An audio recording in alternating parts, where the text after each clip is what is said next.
Yo guys, welcome back to a brand new video. Today, we're going to dive into the Diablo 3 Season 28 Gears of the Dreadland Demon Hunter Spin to Win build. This build is getting an absolutely massive buff in Season 28. If we take a look at the 6-piece set bonus, right now it says that my primary skills deal 15,000% increased damage.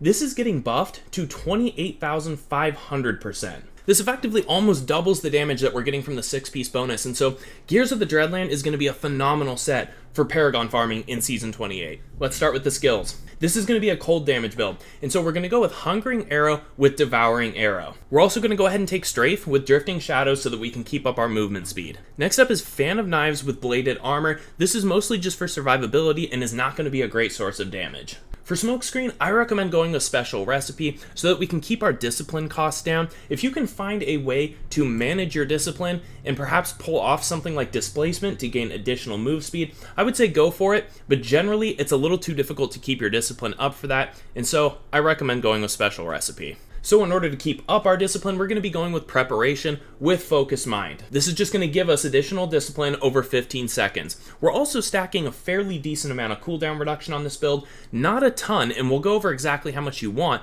but it is enough to keep this up pretty frequently. And lastly, for the skills, we're going to go with Vengeance, Darkheart. This is more damage and damage reduction. It's in almost every Demon Hunter build. For the passives, let's start with Tactical Advantage. This is going to help us move faster through our rifts. Cold of the Week is just going to add 20% additional damage. Ambush is also pretty standard in almost every Demon Hunter build. This allows us to do significant damage on our first couple of hits to enemies. Now this last one is kind of a flex spot. You can go with Archery, you can go with something like Steady Aim. If for some reason you're having hatred issues or discipline issues, you could try something like Blood Vengeance or even Night Stalker, because we are going to be firing off a lot of Hungering Arrows, and this can help you keep your hatred up. However, you really shouldn't be having too many problems with that in the first place, and so I do recommend going with something that's going to give you more damage. Numbing Traps is also a pretty common take for this. For speedrunning purposes, I don't necessarily recommend Numbing Traps because survivability should not be an issue with this build. We're mostly just going to be farming Paragons, 3-minute and under greater rifts, and so you don't necessarily need this additional damage reduction, so I do recommend taking something that will give you more damage, and I like to go with Archery. Alright, so let's go ahead and dive into some of the gear.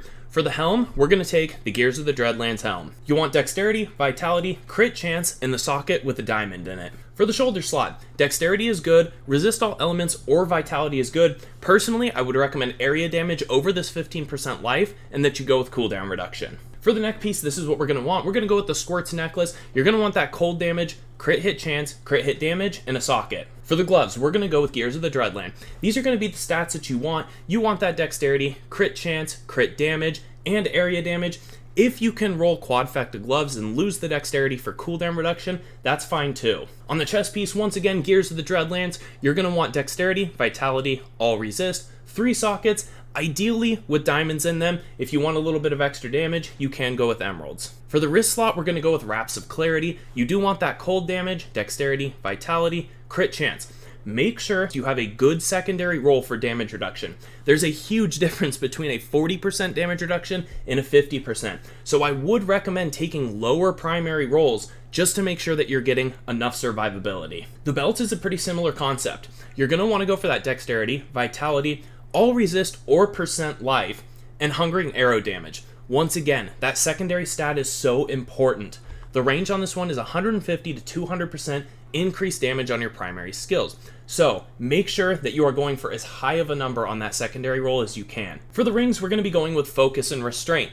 I do not necessarily recommend rolling your rings like this. Personally, I would like to have crit chance, crit damage, socket, and average damage. I did take cooldown here for a reason for this character that we'll kind of get into later, but generally speaking, that average damage is going to help you more. We're going to apply the exact same philosophy to Focus. You want that average damage, crit chance, crit damage, and a socket. We'll also be going with Gears of the Dreadlands pants. You're going to want that dexterity, vitality, absolutely make sure you get that Hungering Arrow damage percent, and then the 2 sockets, once again, ideally with diamonds, but you can use emeralds. Moving on to the boots, we are going to be using our set boots as well. You want that dexterity, vitality, all resist, and armor. Okay, so for the weapons, we're going to be starting with Dawn. You want that dexterity or 10% damage. Instead of vitality, you probably want cooldown reduction, and you're absolutely going to want that area damage.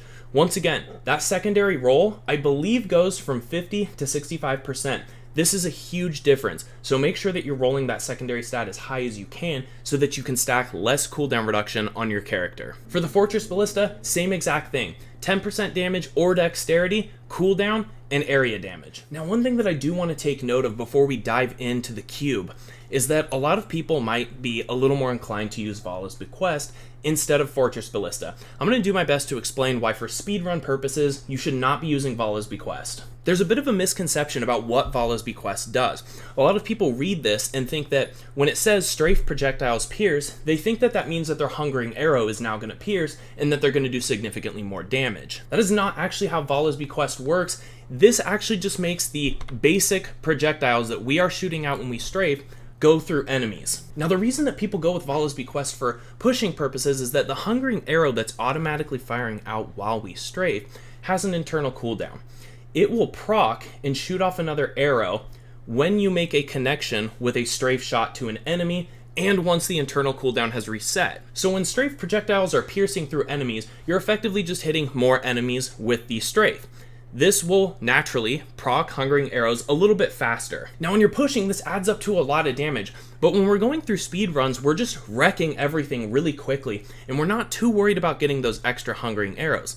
Instead, we want this Fortress Ballista because it's going to give us a shield that stacks up to 30% of our life. Because we're using the Squirt's Necklace, a ton of our damage is reliant on keeping this buff up. Fortress Ballista is how we're going to do that. Even when we get hit, so long as it does not break that shield, you're not going to be taking damage, which is going to keep that Squirt's buff up. To quickly go over the legendary gems, we're going to be using Taeguk, Bane of the Trapped, and for the last gem, we're going to go with Simplicity Strength. We are using primary skills to do damage, and so this is going to be absolutely essential. Moving on to the cube, we're going to be using the 9th series satchel. So this is actually what's going to make sure that our Hungering Arrow is piercing. It says Hungering Arrow is guaranteed to pierce and also deals 600% increased damage. It can only pierce up to 4 times. For our next cube slot, we're going to be using Depth Diggers for additional damage on our Hungering Arrows. And lastly, I recommend going with Convention of Elements just for that cold cycle. For the follower slot, I recommend going with the Scoundrel for additional damage. If you are struggling to get enough cooldown reduction for your character, you can alternatively choose to go with the Enchantress. In Season 28 is going to be essential to make sure that your follower has the Gloves of Worship. Our potions are going to give us a random shrine effect or dimensional power for 16 seconds. This is going to ensure that those shrine effects last for 10 minutes. Just having these on your follower is going to make a massive power difference for your character in Season 28. For the Scoundrel's abilities, we're going to go with Crippling Shot, Hysteria, Piercing Shot, and on this last slot, you can either take Vanish or Knight's Veil for additional damage. Okay, let's dive into a couple notes about this build. You only need 37% cooldown reduction in total on your character, so long as you get a Dawn that rolls 65%. If you don't have a 65% Dawn, just make sure that you're stacking enough additional cooldown reduction on your character until you can get a better Dawn. As long as you can keep up Vengeance permanently, you're going to be just fine. Another quick note to make about this build is that while you're shooting off Hungering Arrows and strafing, this is going to reset your momentum stacks. It's actually going to give you 4 stacks at a time, up to a maximum of 20. One thing to take note of though, is keep an eye on your momentum stacks. Ever since this set has come out, there's been a little bug that every once in a while, even if you shoot off a Hungering Arrow, it might not give you that momentum stack. Sometimes this happens a few times in a row if you get really unlucky. So you may be shooting off a lot of arrows and then look down and realize you're only at 12 stacks. So just make sure to keep an eye on that. If you're new to the build, another thing that you don't want to be doing is stopping to shoot your Hungering Arrows. So you'll hold right click to strafe and then hold shift and left click. This is going to quickly fire out an arrow while kind of keeping you going in that strafe motion. And the last note that I'd like to make is you're typically going to be doing more damage if you're playing a little bit more on the defensive side.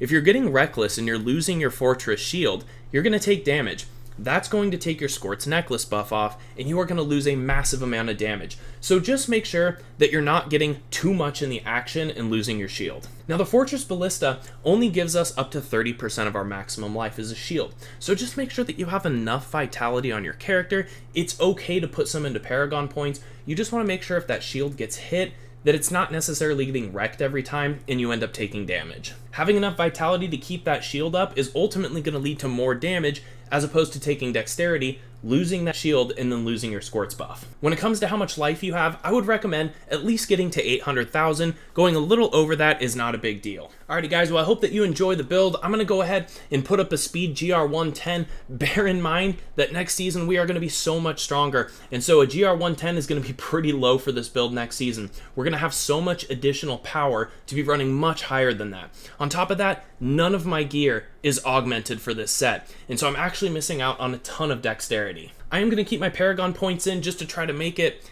as accurate as possible because the build is going to be so much stronger next season, but I would imagine with the Altar of Rights power and just having maybe 2,000 Paragons and augmented gear with the buff to the set, your Demon Hunter is going to be substantially stronger than this one that I'm demoing right now. Really appreciate you guys for watching. Enjoy the gameplay and take care. Goodbyes and light up like fireflies, 'cause there's so many things left to explore. I don't wanna hold you back. Your heart is safe with mine.